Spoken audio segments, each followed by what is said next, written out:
I have no idea. Because Okay, and then lastly, unless there are any comments from any of the committee or board members, I'd move to approve the following two unenclosed cafe renewals: 570 Amsterdam Avenue, the Mermaid Inn, and 2580 Broadway.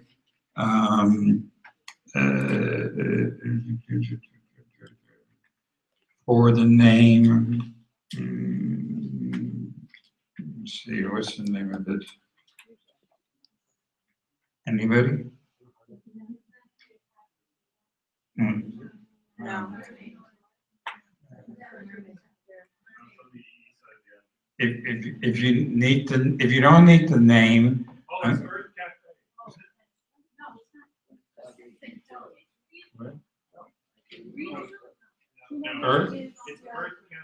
Earth Cafe.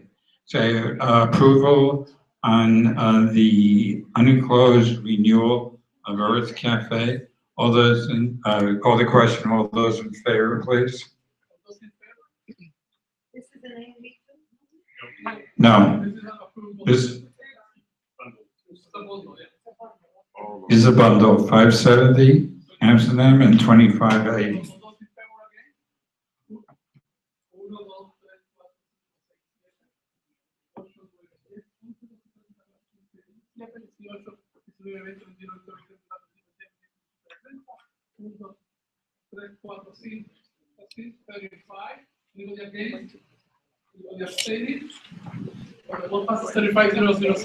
Okay, so those are for those two, but we're separating out 320 Amsterdam between 75th and 76th because they are the ones that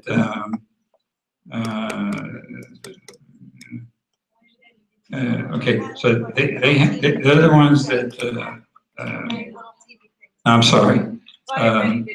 This is a rather new restaurant. I forget, Citrus. I think Citrus was there previously. So we're disapproving. Yeah, yeah. They didn't show up. Okay, so we're disapproving Cactus Pear because they didn't show up at 320 Amsterdam.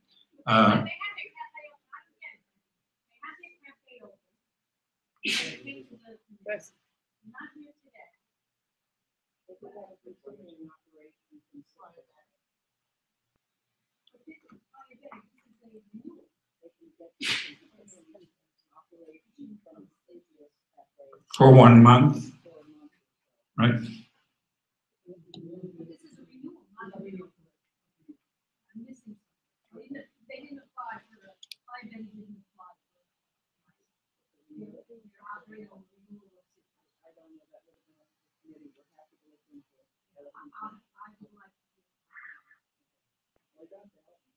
So,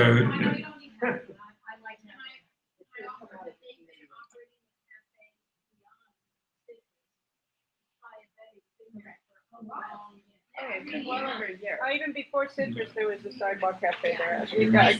Yeah, there has.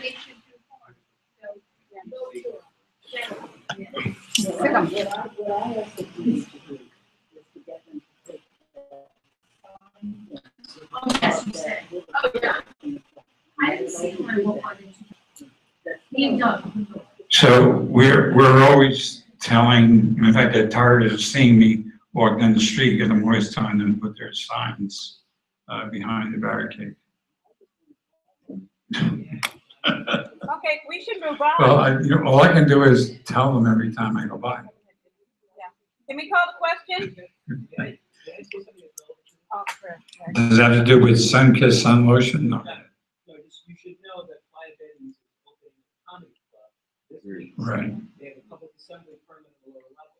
They're gonna have probably, attendance of 100, 200 people. That is part of another liquor license on the lower level. That may be why they weren't present. They're probably gonna be applying for additional things. You should consider the traffic that's gonna be happening on both the side street on 75th as well as the other side. There's entrances and exits, egress and ingress on both sides. I'm in favor of it, but I'm just saying there are gonna be many more people there as of this Thursday. Right. So right now we're asking for a disapproval because A, they didn't appear before us, B, because they're not here tonight, and C, because evidently they've been operating for 2 years without any kind of approval, which is more than the normal 1 month period of transfer of a license with a new owner. So, but I believe Penny volunteered to clarify for us but that'll be for disapproval. So can I ask for a vote for a disapproval on this application? Okay, all those in favor of the disapproval?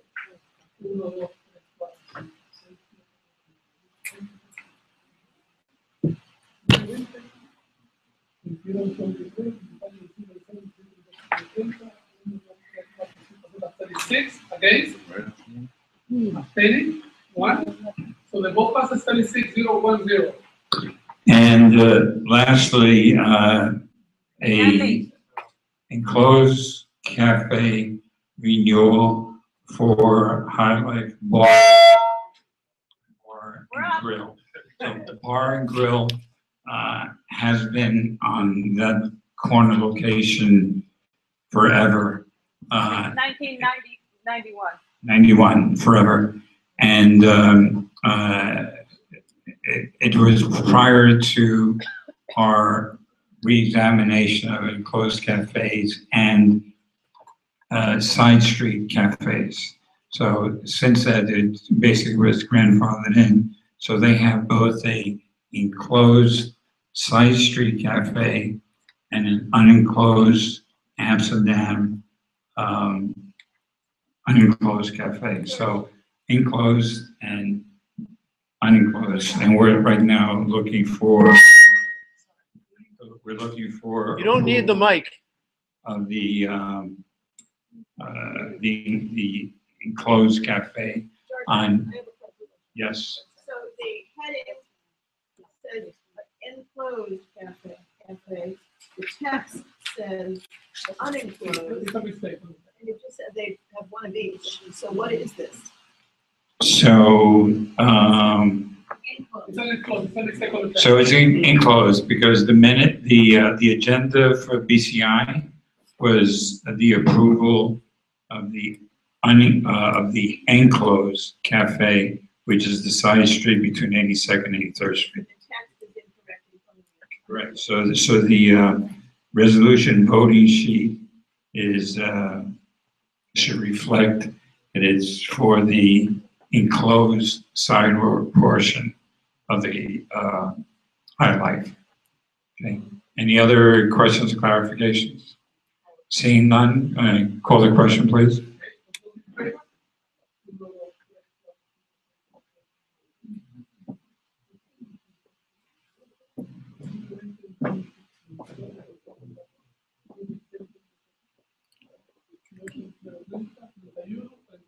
32 against. 1, 2, 3, 4 abstaining. So the vote passes 32-4-0-0. Thank you. So Holly and Audrey did a very thoughtful presentation with steering on the New York State Constitutional Convention. And you've heard comments from several of our elected officials who are opposed to a constitutional convention. They brought this at steering, and steering had a lengthy discussion about it and was unanimous in supporting the. No, it wasn't. Oh, I didn't vote. okay. It was all but one.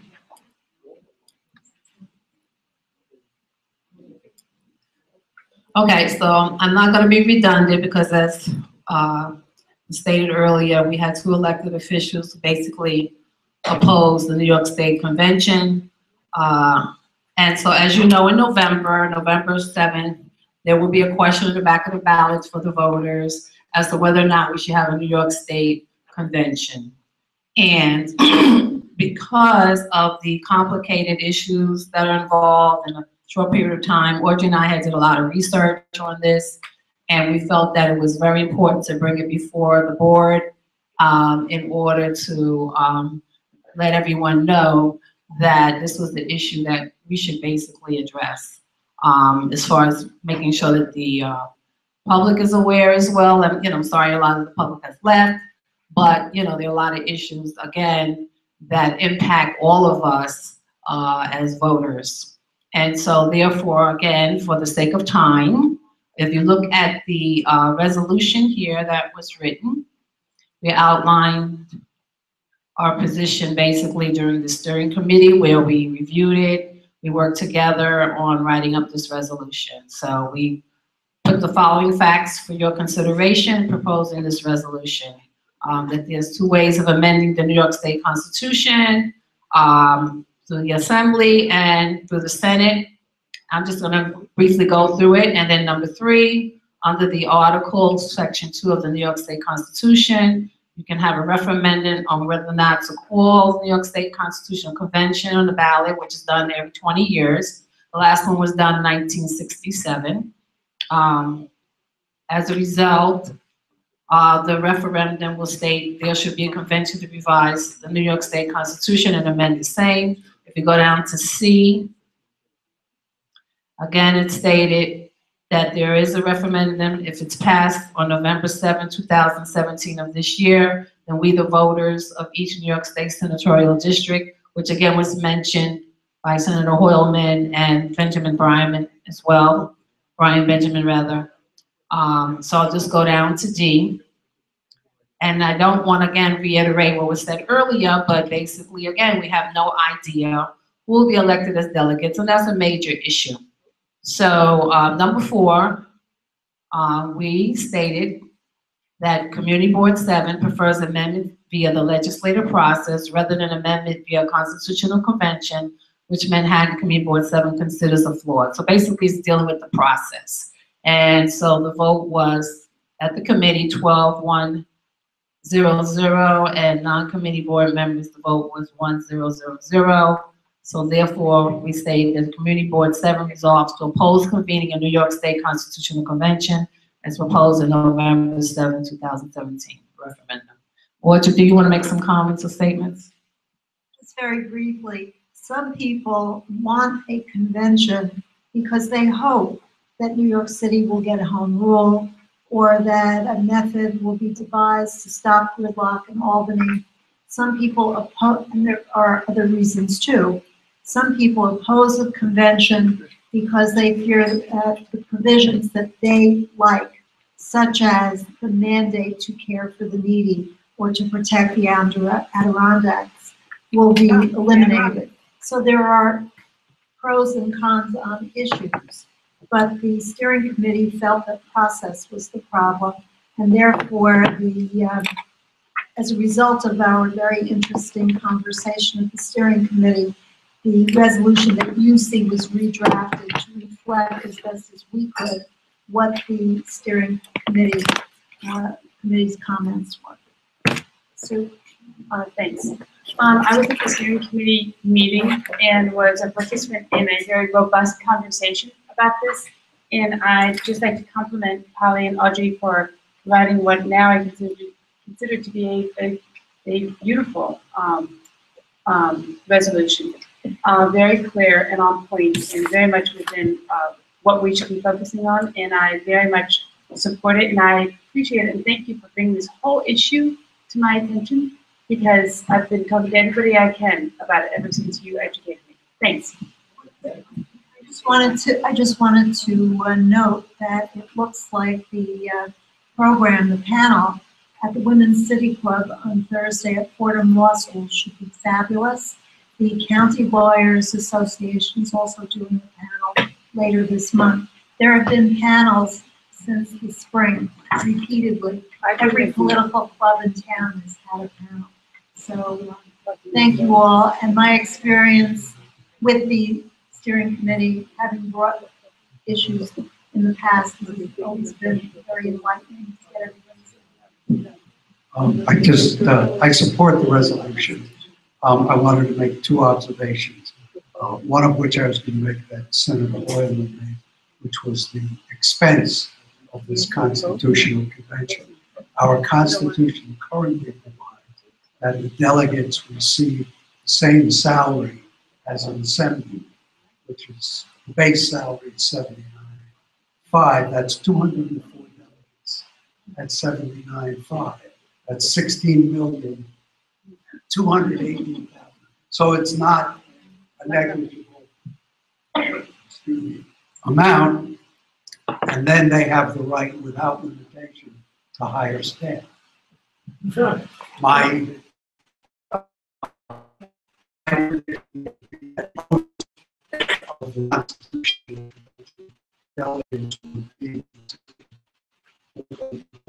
elected officials, staff people, and about on the ballot in various senatorial. Second thing is would like to propose a slight addition to the language.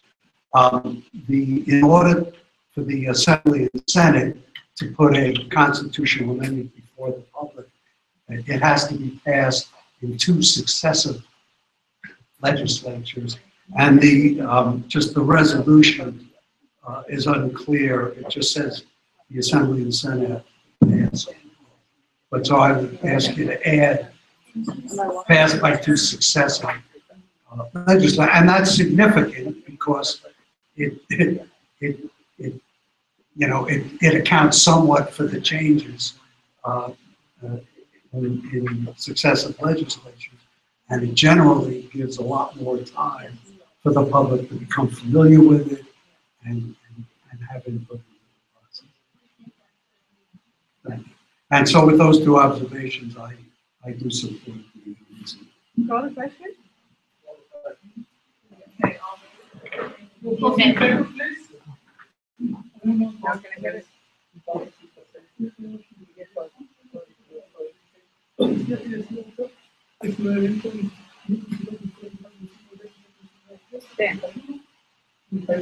Against?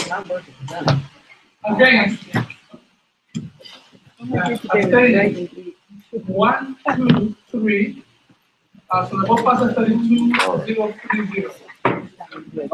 I would like to thank everybody for your support, and I look forward to working with you during the next year, and I will accept a motion to adjourn. So moved.